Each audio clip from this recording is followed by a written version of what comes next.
पिछले दिनों आए अदालती निर्णयों से, चाहे वो सीपीएस के मामले में हो, चाहे वो हिमाचल भवन और टूरिज्म के होटल्स के संबंध में हो, और हिमाचल सरकार द्वारा लिए जा रहे जनविरोधी निर्णयों से,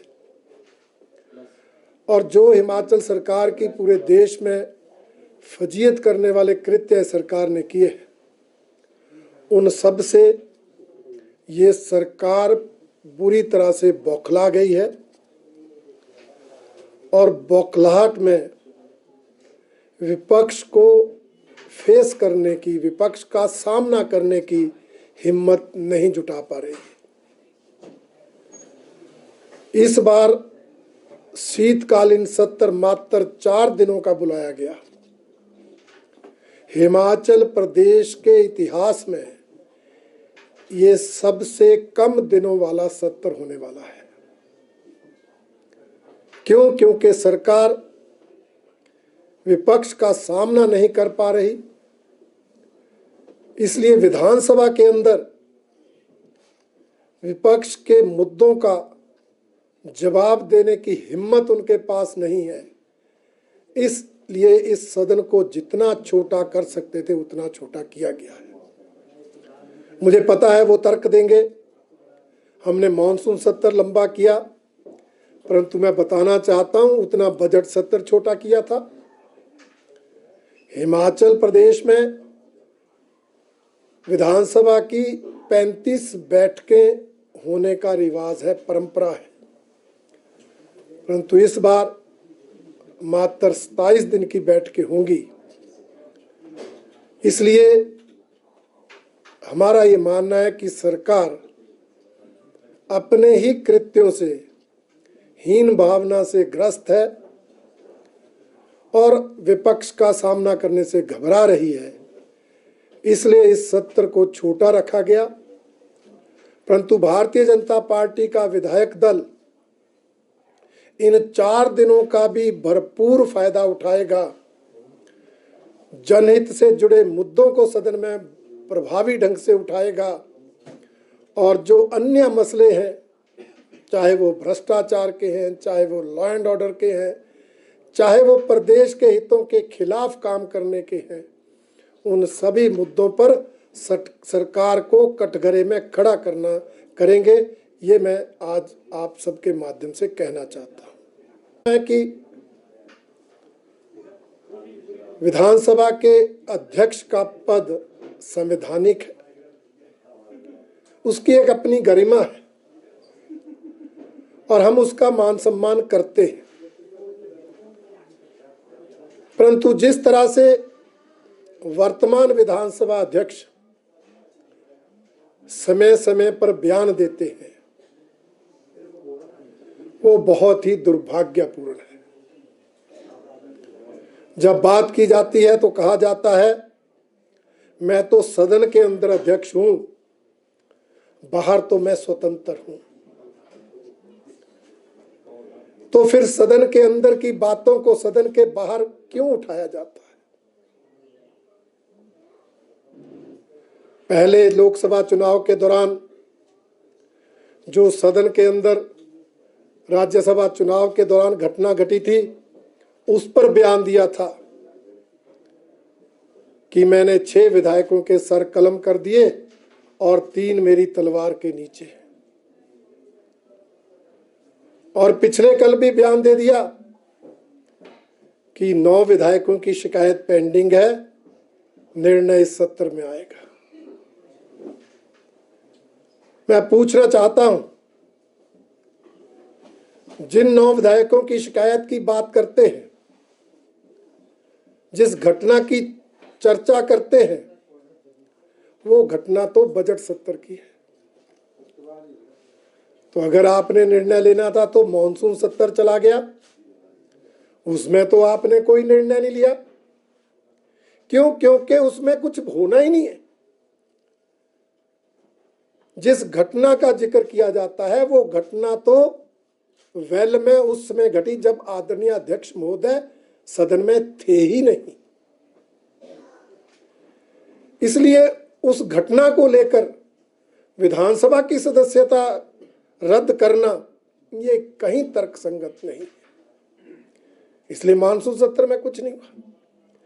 परंतु अब जब मुख्य संसदीय सचिव हटे, उनके 6 विधायक जो सीपीएस बने थे, उनकी सदस्यता पर तलवार लटकी, तो फिर 9 विधायकों की सदस्यता रद्द करने का जिन उठ गया। कुछ दिनों पहले मुख्यमंत्री ने बयान दिया, आज इस संबंध में अध्यक्ष महोदय का बयान है, जिससे लगता है कि अध्यक्ष महोदय सरकार के इशारे पर काम कर रहे हैं, जबकि अध्यक्ष का पद निष्पक्ष रहने का पद, गर्मियापूर्ण पद है।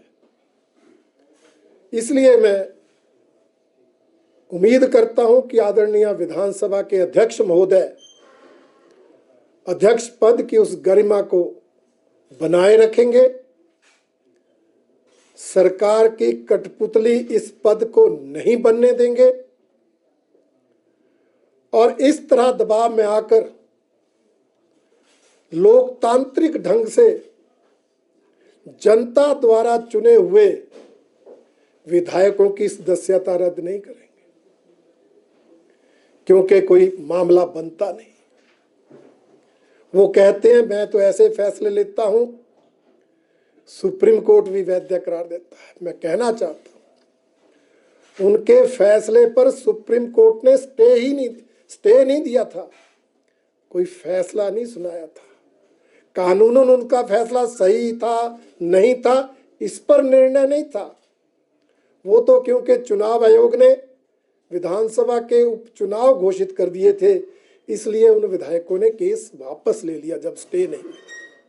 इसलिए ये मानना कि कोई कानून से ऊपर है, मुझे लगता है उसे वो गलतफहमी है।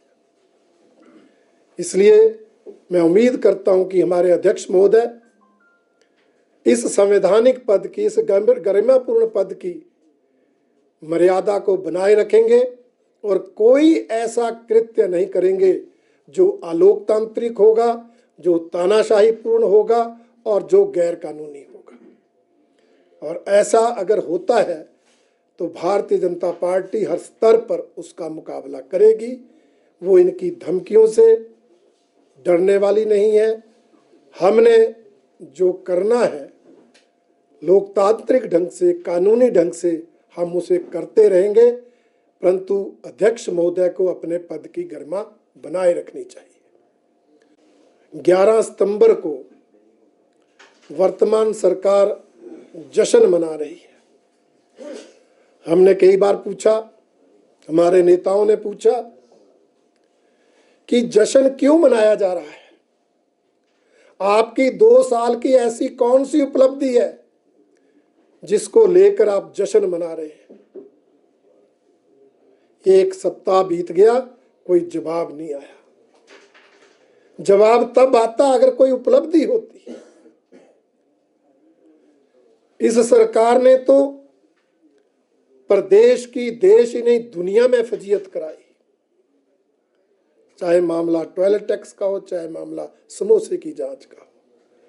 इस सरकार ने तो अनेक जनविरोधी निर्णय लेकर हिमाचल की जनता पर बोझ डालने का काम किया। ये सरकार तो जनता को बरगलाने वाली, झूठ बोलकर गुमराह करने वाली सरकार साबित हुई है, क्योंकि जिन गारंटियों को लेकर सत्ता में आए थे, सत्ता में आने के बाद उनको भूल गए, उनको पूरा नहीं किया। कानून व्यवस्था लगातार बिगड़ती जा रही है। आपने 2 साल सीपीएस के पदों को बचाने के लिए करोड़ों रुपए सीनियर एडवोकेट्स पर खर्च कर दिए। ऐसे अनेक मुद्दे हैं, परंतु जश्न मनाने के लिए कोई मुद्दा नहीं है। और मुझे लगता है कि शायद सरकार जश्न इसलिए मना रही है, मुख्यमंत्री जी जश्न इसलिए मना रहे हैं कि उनकी बात मानते हुए हाई कमांड ने कांग्रेस पार्टी की कार्यकारिणियों को भंग कर दिया। ये एक सुखद बात शायद मुख्यमंत्री जी के लिए है, जिसको लेकर वो जश्न मना रहे हैं। अन्य कोई कारण जश्न मनाने का नहीं है। और भारतीय जनता पार्टी इस दौरान सरकार को जनता के बीच बेनकाब करेगी। अलग अलग ढंग से अलग अलग तरह के कार्यक्रम आयोजित करके हम सरकार की नाकामयाबियों को, सरकार के भ्रष्टाचार के काले कारनामों को, सरकार के जनविरोधी निर्णयों को, सरकार के जग हसाई वाले निर्णयों को लेकर इस दौरान भी जनता के बीच सरकार को बेनकाब करने का काम करेगी। उसके लिए पार्टी ने कमेटी गठित की है। जल्दी उसका कार्यक्रम आगे आएगा और सरकार को कटघरे में खड़ा करने का काम भारतीय जनता पार्टी करेगी। दूसरा जो आपने विधानसभा अध्यक्ष को लेकर कहा, उनका ये कहना था कि कंटेम्प्ट ऑफ हाउस का ये पहला मामला है और ये इसके लिए कोई टाइम बॉन्ड नहीं है नियमों में कि अब कब तक इसका निपटारा करना, हालांकि अब तीसरा सत्र आ रहा है। देखिए, आप भी समझते हैं, हम भी समझते हैं, वेल में जाना एक आम बात है। वो लोग अपने केंद्रीय नेतृत्व से पूछ सकते हैं कि उनके नेता कितनी बार बेल में जाते हैं और बेल में जाकर क्या करते हैं। और जिस घटना का वो उल्लेख करते हैं, वो घटना तो उस समय घटी जब माननीय विधानसभा के अध्यक्ष महोदय सदन में थे ही नहीं। इसलिए हमारा मानना है ये कोई मामला नहीं बनता। ये सिर्फ हमारे उन विधायकों को जिन्होंने सीपीएस मामले में केस किया है, उनको डराने का, उनको धमकाने का प्रयास मात्र है। इसलिए मैं कहना चाहता हूं, उनकी इन धमकियों से कोई डरने वाला नहीं है, क्योंकि ये खोखली बातें हैं, इनका कोई आधार नहीं है, इनका कोई तर्क नहीं है। इसलिए तर्कहीन बातों से हम डरते नहीं हैं। दूसरा आपने पूछा, भारतीय जनता पार्टी ने, जैसे मैंने कहा है, सरकार के ये 2 साल का कार्यकाल पूर्ण रूप से निराशाजनक रहा। सरकार ने कोई जनहित, प्रदेश हित में 2 साल में काम नहीं किया। उल्टा जनविरोधी निर्णय लेकर उल्टा प्रदेश की फजीयत पूरी देश और दुनिया में करवाई है। इसलिए भारतीय जनता पार्टी इन मामलों को लेकर जनता के बीच जाएगी। अब किस रूप में जाएगी, इसके लिए पार्टी ने कमेटी का गठन किया है। विचार करके कुछ ही दिनों में पूर्ण विवरण के साथ हमारी पार्टी आपको वो कार्यक्रम बताएगी।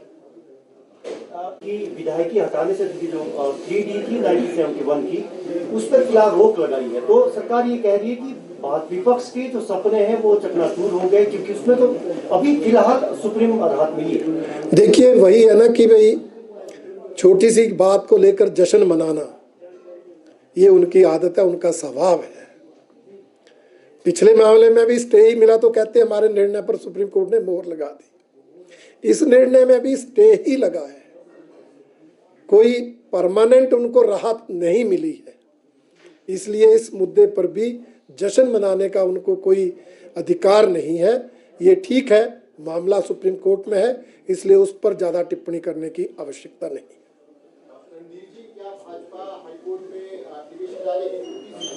हाईकोर्ट ने भी नकार दिया, सुप्रीम कोर्ट ने भी नकार दिया, तो क्या रिकवरी की जाएगी इनसे, जो अभी तक चाहे वो एम्प्लॉइज के रूप में है, चाहे सुविधाओं के रूप में जो सरकारी सुविधाओं का उपभोग उन्होंने किया है?